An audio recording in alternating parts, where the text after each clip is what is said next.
Partons pour la côte au vent à La Réunion, sur les traces du Limpopo, un navire anglais qui s'est échoué à la fin du 19e siècle dans ses eaux houleuses et rocailleuses. Avec Laurent et Christian, deux passionnés d'épaves et membres de la confrérie des gens de la mer, nous allons tenter de comprendre ce qui a conduit le vraquier à s'éventrer sur un rocher. Apparemment, l'équipage et le commandant de bord ne s'entendaient pas vraiment bien. Et que donc, quand il a demandé la manœuvre n'a pas été exécutée dans les temps. Le Limpopo transportait à son bord une cargaison de sucre perdue lors du naufrage. À l'époque, sur les pentes fertiles de La Réunion, la production de canne à sucre était immense. C'est rempli de ce précieux chargement de sucre que le Limpopo a sombré par temps clair et belle mer un matin de mars 1892 sur la côte au vent.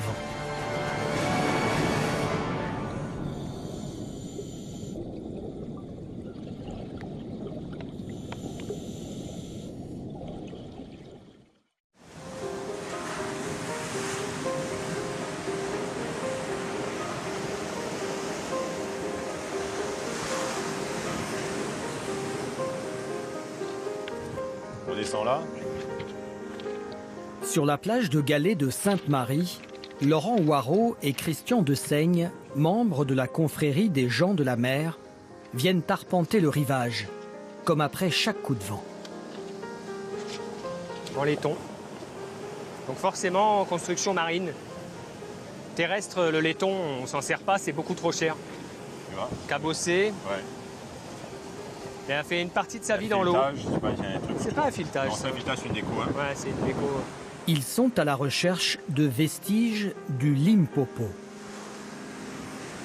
On vient voir régulièrement, si sur la plage, sur les galets, il n'y a pas quelque chose qui a été monté, surtout en cette période cyclonique où il y a parfois du gros mouvement de terrain. Très très grosse houle qui arrive à monter jusque là, jusque 7-8 mètres. Donc du coup là, il y a des éléments, quand le navire n'est pas trop loin, il y a des éléments qui montent. Ça peut arriver. Des éléments du cargo anglais qui pourraient leur permettre de mieux comprendre ce qui a bien pu se passer. Il est sorti de là-bas, donc il est passé au large là, mais arrivé ici, je pense que c'est là où il n'aurait pas dû aller direct. Il aligne du coup le Cap Bernard. Il aligne du coup le Cap Bernard directement sur son compas, et il tire tout droit là, et il passe sur le petit rocher du Cousin, qui est un rocher minuscule, mais ça suffit pour faire un trou.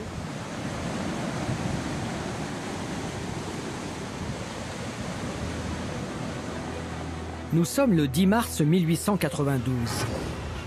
C'est au petit matin que le Limpopo, un cargo anglais d'une quarantaine de mètres, quitte l'usine sucrière de Bois-Rouge, les cales pleines de sucre.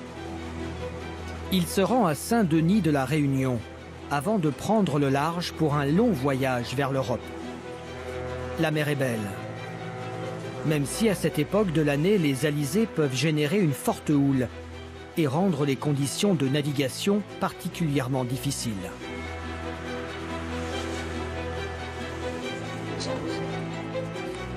C'est aux archives départementales que Laurent et Christian poursuivent leurs recherches pour tenter de découvrir pourquoi le vraquier est venu s'empaler sur un récif connu de tous.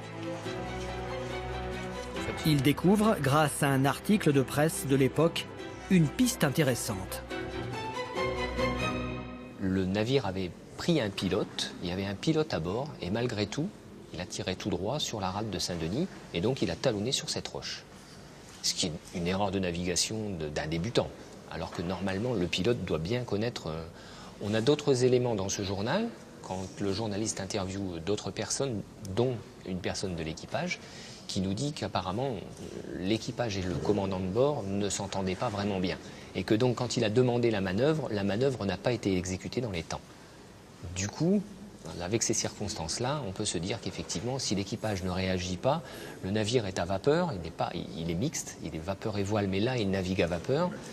Il talonne, le commandant de bord, avec le machiniste, fait repartir le navire, et en fait il s'aperçoit que c'est pas possible de le sauver, sauf de l'échouer.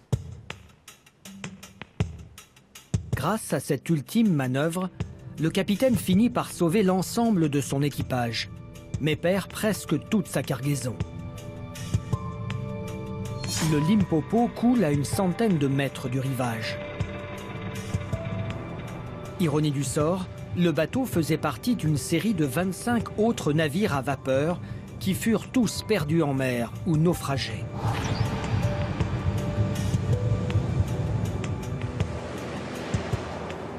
C'est au large de la plage de Sainte-Marie que la confrérie des gens de la mer a découvert l'épave à la fin des années 90.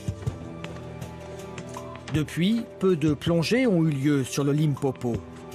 La mer y est dangereuse, la visibilité quasi nulle et les requins très souvent présents.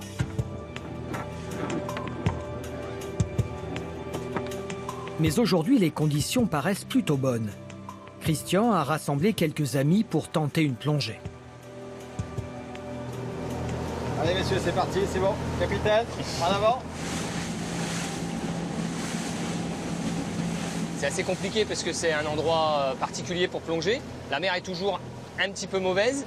La visibilité dans l'eau est toujours très très mauvaise. On a généralement 1 mètre, 2 mètres de visibilité, pas plus. On a rarement eu de quoi faire de belles images sur le Limpopo, bien qu'on ait plongé déjà plusieurs fois dessus.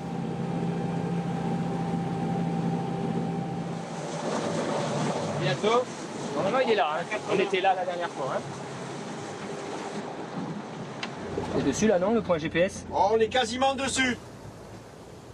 Là, on va faire des photos en photogrammétrie, c'est-à-dire qu'on va prendre le plus d'images possible pour ensuite faire une seule photo en 3D qui nous donnera le volume des pièces, la taille des pièces. On pourra les mesurer. Ça nous explique un peu le naufrage, mais depuis les pièces restantes dans l'eau.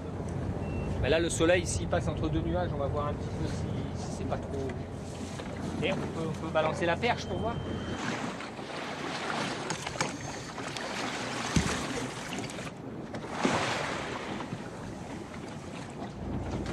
Ouais, là, voilà. Non, on est sur les morceaux là, Tu les vois là. On est sur l'arbre. Relève un peu. 50 cm là, elle est bon. Alors on y va, on plonge.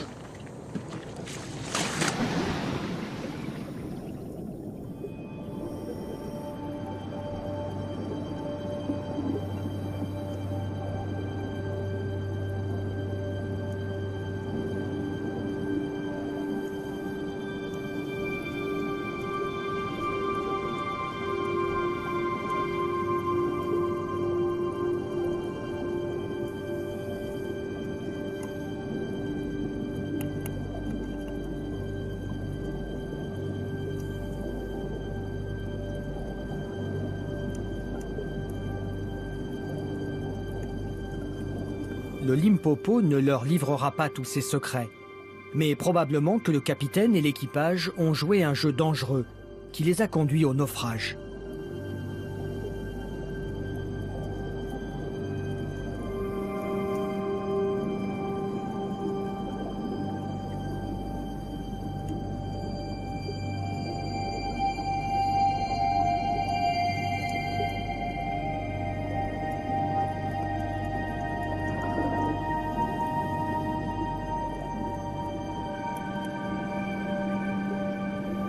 La cargaison du navire fut entièrement perdue, à l'exception des 250 tonneaux de sucre qui furent en partie sauvés.